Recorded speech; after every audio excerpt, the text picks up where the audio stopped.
My name is Alan Pincus, and I am responsible for the 3D printing business at Design Point Solutions based in Clark, New Jersey.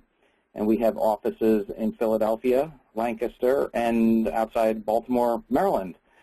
Today's the 29th of January, and this webinar is about our 3D Systems ProJet model 5500X, a multi-material 3D printer. And although I can't hear all of you, if you have questions as we go through the presentation, please feel free to type them into the questions box that you should have on your interface. And at the end of the presentation, I'll have a Q&A period as time allows, and I'll get through as many of those questions as I can. So with no further ado, let's jump right on into it. We've got a pretty big audience out there, I'm excited to say. Let me review the agenda. It's pretty short. This is a relatively short presentation.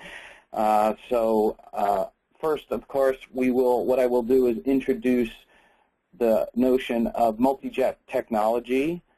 This is 3D Systems patented technology for this type of printer.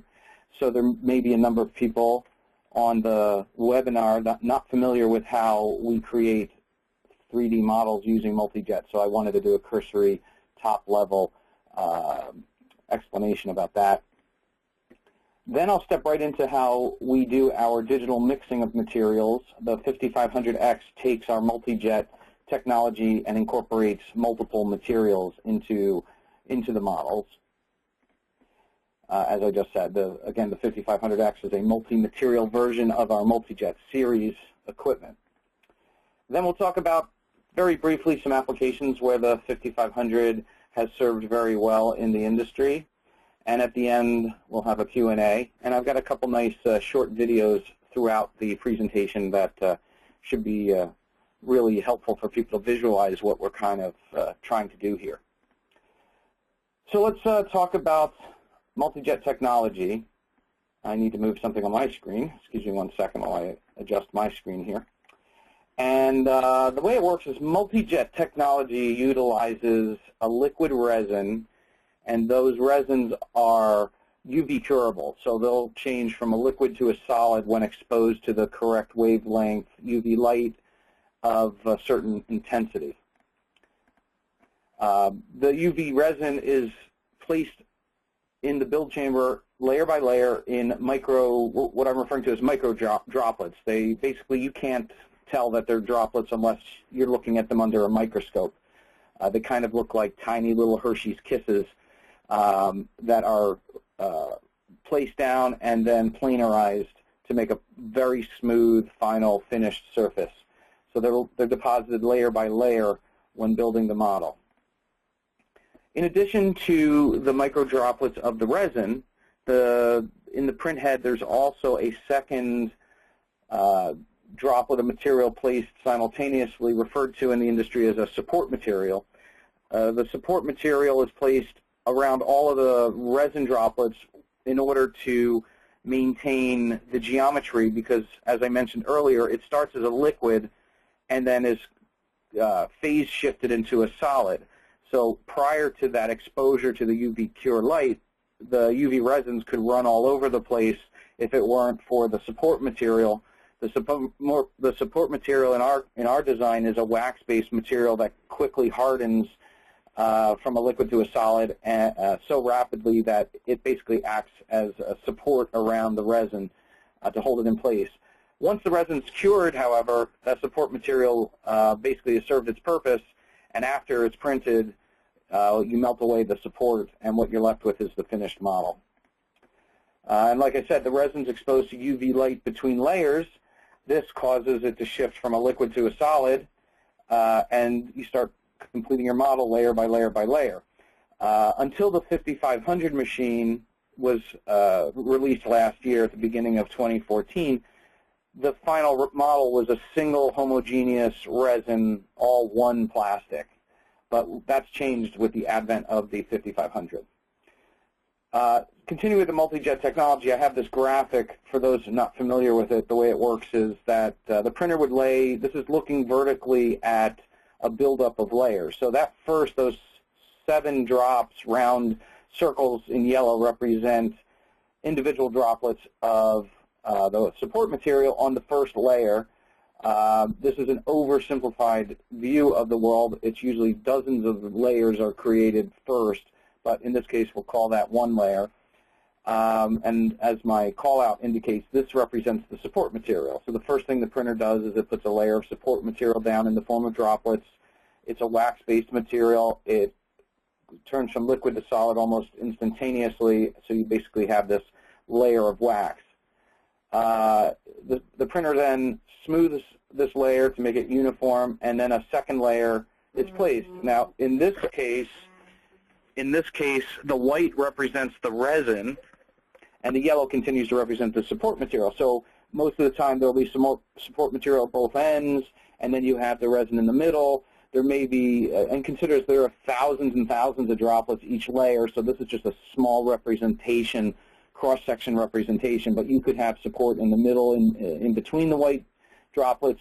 The computer has basically diced up the model into layers, and wherever there should be plastic, it puts a white droplet down, and wherever there should be support to contain it, it puts yellow down.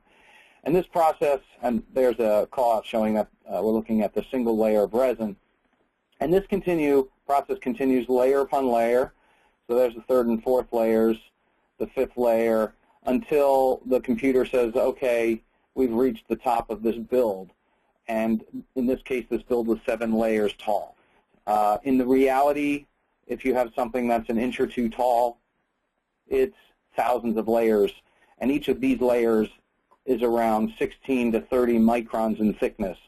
So you'd be looking at this under a very powerful microscope if this was truly what was being represented. So again, our ProJet 3500 series machine, this is how this machine works. It's a single white resin, not just white. There are multiple materials, multiple colors, but in this case I'm representing a white resin. This, when it was finished, this would be removed from the printer. You would melt away all the yellow wax, and you'd be left with just the white resin in the geometry of your design. So what's the difference with the 5500 from our 3500? Well, the 5500 is essentially the same as the 3500. It's based on the identical principle of the Multijet technology we just talked about. One of the key differences with the 5500 over the 3500 is that it's enormous, relatively speaking. You can build objects up to 21 by 15 by 11 inches. In comparison, the 3500 is about 12 inches by 7 inches by 8 inches. So this is literally 4 to 5 times the volume in this mixed material machine. So you can print very large objects all the way down to very small objects. It has ultra-high resolution.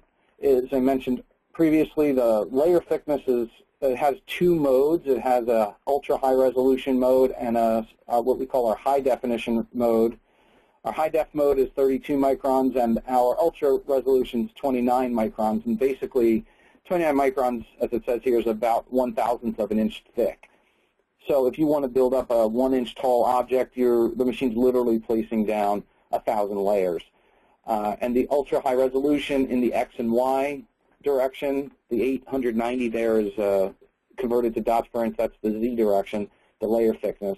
The 750 by 750 is approximately 1.5 by 1.5 thousandths in the X and Y direction. So this platform has very high resolution in all directions, about a mil or less in each dimension. And now there are 14 different materials available in this equipment. That includes both rigid and flexible materials. And later this year, we're introducing 3 color materials that will be rigid color. The term rigid here basically means, very low flex, like a tough plastic material.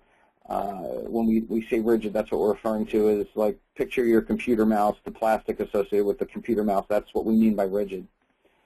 It also uses the simple melt-away post-processing to get rid of the support material.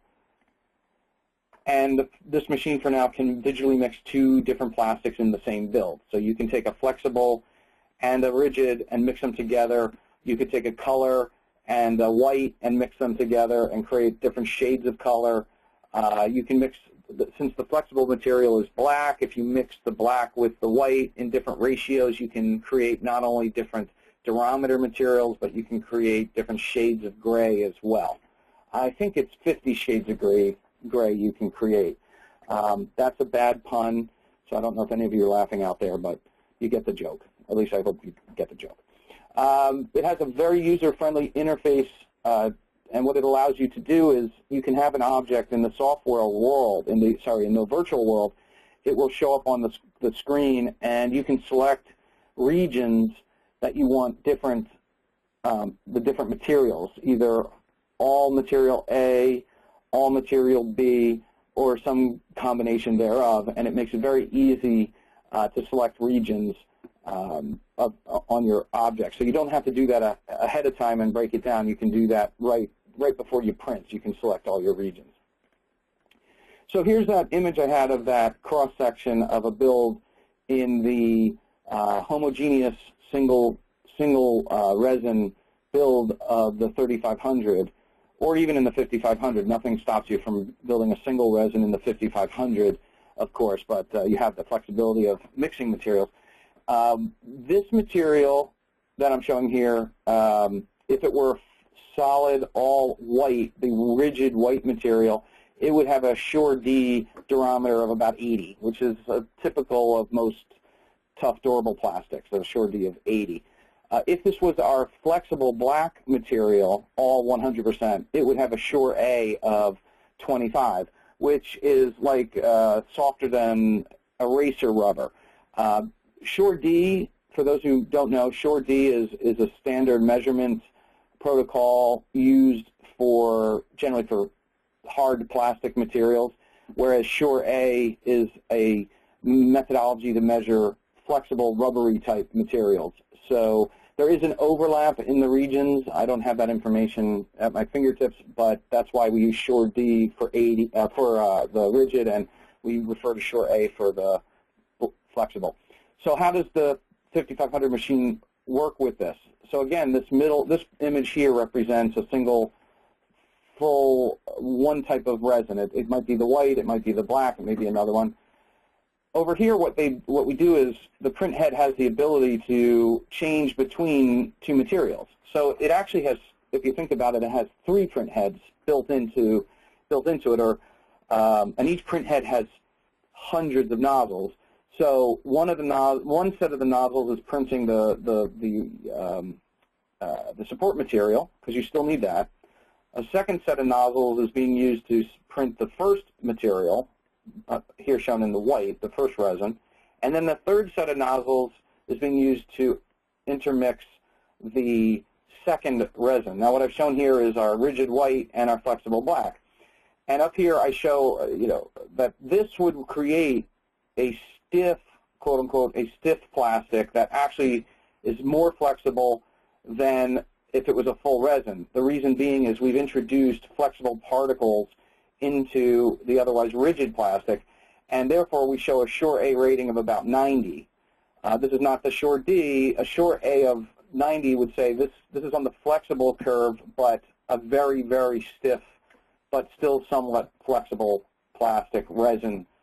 On the other end of the spectrum down here, on the right, I'm showing a flexible material where the opposite is what we have. We have mostly populated with our black flexible material interspersed with some white rigid plastic. So if you were to look at this on the macro scale, this would look like a very dark gray to almost black looking material, and then the Shore-A, how rubbery it is, would be closer to about 30, whereas a pure flexible material with no white interspersed would be closer to about 25. So you see we can run the gamut from a very, very soft, supple, rubbery, stretchy material all the way up to a relatively stiff material with some flex. This material on a macro scale would look very pale gray, maybe almost white, but not quite as white as this.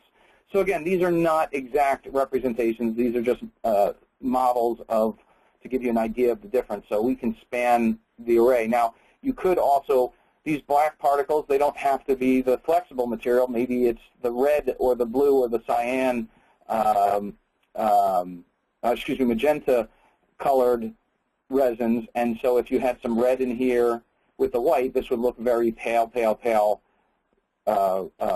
like pinkish, whitish pinkish. And at this end, if these black particles were red, obviously this would be a very deep, dark red. And if it was in the middle here where it was just truly all the red resin, you get the brightest, reddest color. So that's how they do it. Hopefully that graphic helps you understand what we mean by digitally mixing. And again, the computer handles all this. The user doesn't deal with this at all. The user has a model. They create regions where they want to change either, in this case, change the durometer or change the mixing ratios, and then the computer handles the rest. So here's a little introductory video from the director of the professional and production printers, and he's going to talk briefly about the 5500. Relatively short, so just hopefully this is useful for you. Except I failed. Let me go back and try that again. Here we go. Hi, I'm Derek Johnson, Director of PPP Product Management here at 3D Systems. We are very excited about the new ProJet 5500X 3D printer that delivers large format, multi-material printing capabilities for a variety of design and testing applications. The ProJet 5500X printer allows users to blend rigid plastics and a flexible plastic to create composite materials with outstanding mechanical and functional properties. With this capability, users can produce parts with rigid components and soft rubber components, all in the same part, and multiple parts with unique material properties, all in the same build. I'd like to highlight a particular part that utilizes the multi-material printing capability as our part of the month. This is a pair of very stylish, high-heel shoes. This is not the typical engineering part that most people are making today, but it does show the versatility of the multi-material printing capabilities that allow for some fit testing for designers of a more artistic product. So that video went on. I cut it off there because the rest of the information got a little technical just for this level discussion. But as you can see, on that image right that we're frozen on, those quote-unquote shoes were printed on the 5500. You can see the stitching is fake. That is white stitching to highlight what it might look like. But the materials are strong enough for literally a person to walk around and demonstrate or highlight the value, how these shoes are going to look if they were actually going to be produced. So we're making materials that not only have prototyping purposes, but they're strong enough where you could evaluate and do further evaluation. So these materials are pretty impressive when it comes to the capabilities. Last year, at the beginning of last year, this machine was introduced, the 5500, and there were only 3 materials. Again, as we've talked about in depth, it can mix any 2 of these materials together in various different ratios. There was a rigid clear, referred to as CR-CL. There was and is a rigid white, which was coined a CR-WT part number. And there was just one flexible black material, a CF-BK, that could be mixed in. And now, as of last month, they've introduced a dozen new materials, the key 2 of them being what's referred to as elastomeric black and elastomeric natural, So one's, like I said, a black material, and the natural is, a skin tone, the natural color, neutral color.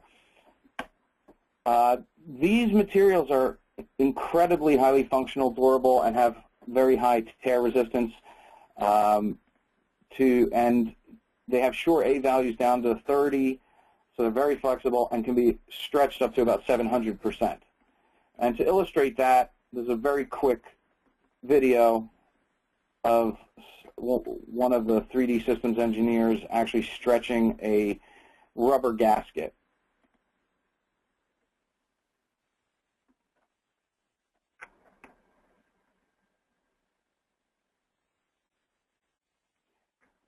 I'll show you this. Oh, nice. PowerPoint has stopped working. Bear with me 1 second while I restart. There must be something in that file that it's not happy with. I apologize. Let me get this going again.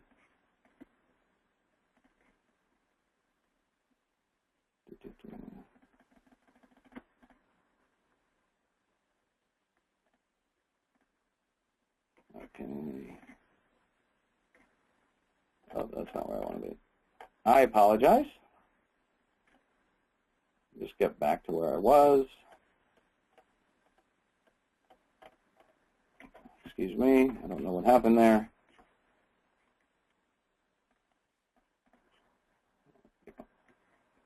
Okay, let me show you that again. It goes a little quick.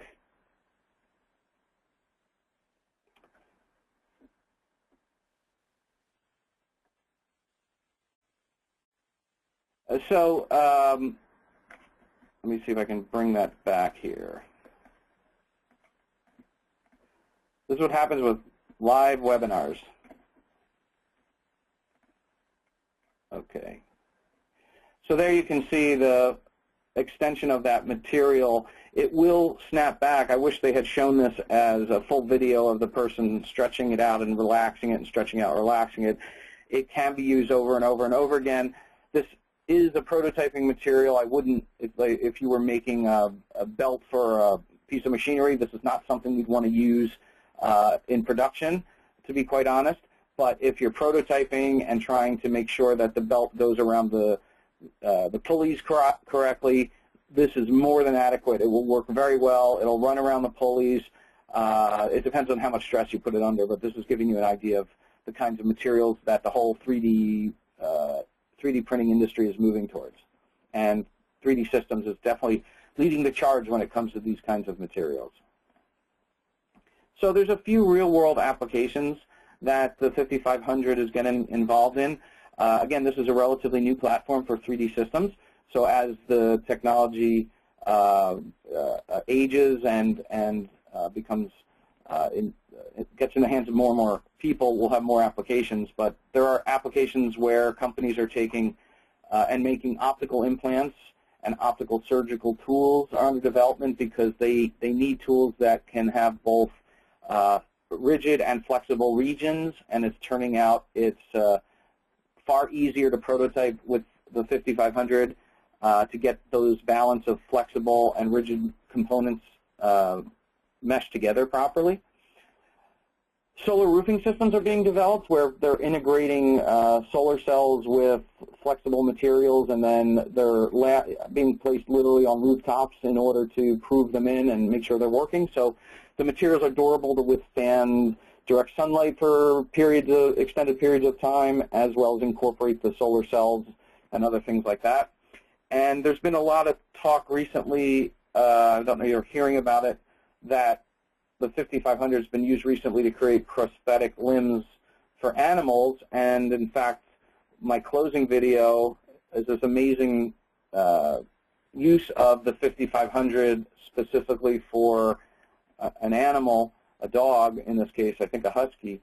And I'm going to show you that right now to give you a real-world view of how these machines are being used. And so it's a short video. I came across Derby a little over 3 months ago now, I think. I had adopted a dog through this rescue group called Peace and Pod.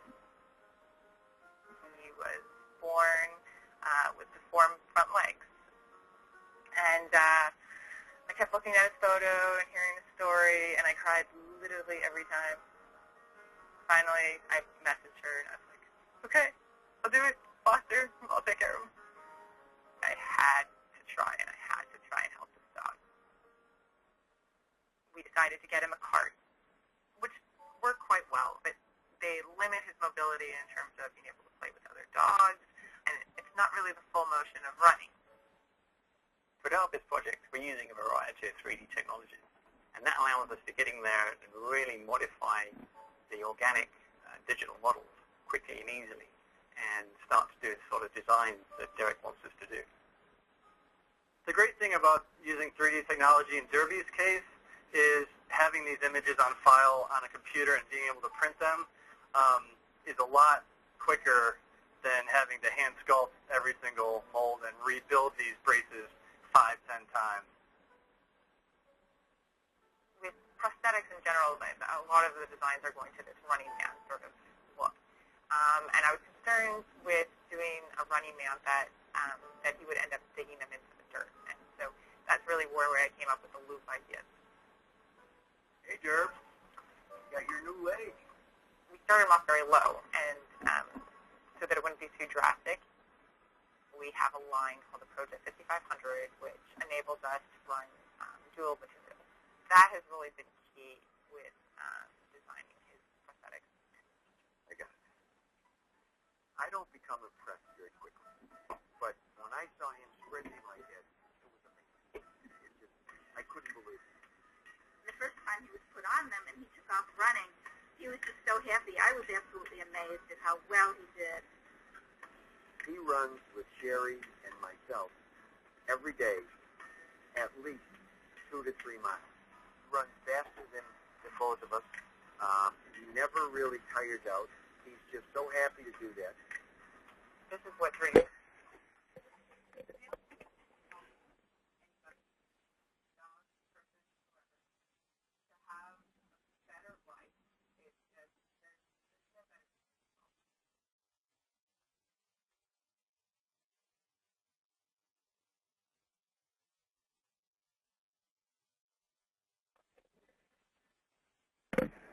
All right, so hopefully you all enjoyed that. I love that video. It's a heck of a great story of how 3D printed parts, whether it's 3D Systems or one of our competitors, is getting involved in helping people and animals in ways that I think no one had ever conceived of before. But I am pleased that it is our equipment that was being used for that prosthetic. And as Tara mentioned, who is the woman in the video, the multi-material aspect of the 5500 allowed them to make treads, soft grippable treads on the bottom side, and yet maintain some rigid components for structure and being able to strap the animal into the prosthetic. So it's really quite an amazing story. So that basically wraps up my this top-level primer into the 5500X machine. For those who have lots of technical questions or want to do a deep dive into the equipment or any other equipment, I'll have my email and my phone number at the end of the presentation, and you're welcome to call me, email me. I definitely will email and call you back. I'm responsible for this product line at Design Point. I'm happy to talk to anyone curious about the technology. So last couple slides, and then we can move into the Q&A. I do want to talk about a couple things. Design Point, we've introduced a new training class. It's referred to as the 3D Printing Fundamentals 1. And basically, this is for the novice 3D printer user, or for those who want to learn about 3D printing technology, this course is for you. It covers 3D printing basics, various technologies, design files, post-processing, materials, and cost analysis. So this could be for executives who want to learn more about investing in 3D technology for their company, all the way down to the user themselves interested in purchasing a 3D printer for themselves or their department. This is a manufacturer-independent class, meaning we're going to talk about all sorts of technologies, not just the ones that 3D Systems has, but other technologies in the industry, because the whole idea here is to share knowledge about how the whole thing works. There's a small fee associated with taking the course. You can check it out on our website, at Design Point's website. Our next class is mid-March in our Clark, New Jersey office. There's only a few seats remain, so if you're interested in learning about that. And just go to our website at design-point.com/training. Check out our website. We also have right now, for those of you who are visiting on behalf of, maybe your company. If you are looking to purchase a 3D printer in the near future, whether it's tomorrow or 9 months from now or next year, in the short run, we have a promotion. If you bought a professional grade or production grade printer now, this quarter, before winter ends, basically March 31st, we're also going to give you a desktop printer. So for those engineers out there that are learning about it, go run and tell your managers and directors, hey guys, let's get a commercial grade printer, and you can have another one on your desk. So basically, when you buy one of our production or professional grade printers in the plastics, our ColorJet series, our SLS technology, mixed materials like the 5500 or SLA technology, when you buy one of these and you get one of these, you can pick either our ProJet 1200 micro SLA 3D printer. This is literally a desktop unit. It's got a retail price of about $5,000 on it, and it does an amazing job of creating small high-resolution parts used by engineers, hobbyists, anyone making fine parts for small machines and tools. This is an amazing machine. It's basically taking our high-end SLA technology and putting it in a very small package. Or, if you're interested, we have our Cube Pro line. This is a filament-based machine. It can print in PLA, plastic, ABS, and we have a couple nylon plastics coming out as well. And literally, there's like 24 different colors. The Duo will print in dual materials. That one's included in this promotion. You can upgrade to a Trio, which will print in 3 different plastics at the same time. This has a nice large build area of about a 10 by 9 by 10 type, like roughly 1,000 cubic inch build volume. So let your managers know. Give us a call. Be happy to talk about this promo or just talk about 3D printers in general. And we have some upcoming events. We also, for those who don't know, Design Point, we are a large reseller of SolidWorks 3D software modeling software. We have what we call our hands-on test drives. You can check those out. There's no cost for the test drives. Just come and check out the software if you're into that. And stay tuned for our monthly 3D printing technology webinars. We do try to have a monthly webinar that I host. So check back and you can see what our next event is scheduled for. We always have a topic. It's either on 3D scanning, our plastics, mixed material printers, SLA, SLS, and ColorJet, and other topics. You can check out our schedule if you come again to our website, designpoint.com/events, and you can see what's upcoming. And now, I'd like to turn it over to you guys. It's Q&A time if there's any questions. Again, my name is Alan Pincus. My contact information is right there. Feel free to send me an email, call. Love to hear from you. Any feedback about the presentation, I'd love to hear from you. So let me give a second for people to start giving questions, and I see some questions already starting to come in. So one of the first questions is, let's see here. We've got a question. Someone's concerned about the inner layer adhesion. How does the ProJet address this concern? So the way that works is that these materials are all fundamentally based on the same acrylate resins. So you're looking at acrylate bonding to acrylate bonding. However, I'm not a chemist, so the best way for me to answer that is if you send me an email with I don't like to share contact information or names, over the webinar. So if that person who sent it, just send me an email, and I'll see what information I can dig up as far as the actual properties. There are some bulk tension properties and flex pop properties, but I'm not sure exactly how they, how they are from one extreme to the other. So probably not answering that as well as I'd like, but that's the best I can do for the moment. Another question is, how does the tensile strength of the ProJet 5500X compare with injection molded parts? Man, that's a challenging question because I wish I had a good answer for that. The problem is geometry. Depending on the geometry, you may find that the plastics that are 3D printed are very similar to that of injection molded parts. But part of the problem is you have dozens of injection molded plastics and dozens, well, maybe not dozens, but we have a large number of, 3D printed plastics. In general, being quite, honest, the injection molded plastics in general are going to be stronger than their equivalent peer in the 3D printed world, because there are UV catalysts present in the UV curable version of the plastic, and therefore it's not as pure a plastic, and so the properties are going to be somewhat compromised.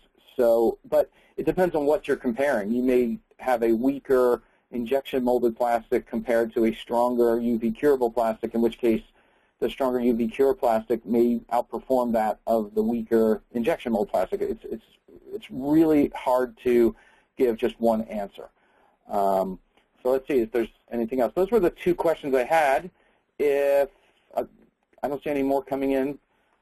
So again, I hope you enjoyed the webinar, and I hope to, quote unquote, see some or many of you again. And I really hope you'll give us a call Design Point, call me, send an email. We'd love to be part of your 3D printing solution. Stay tuned in the future for a scanning webinar. We do offer 3D scanners as well. And this is Alan signing off and wishing everybody a great end of their day and a happy weekend. Take care, everybody.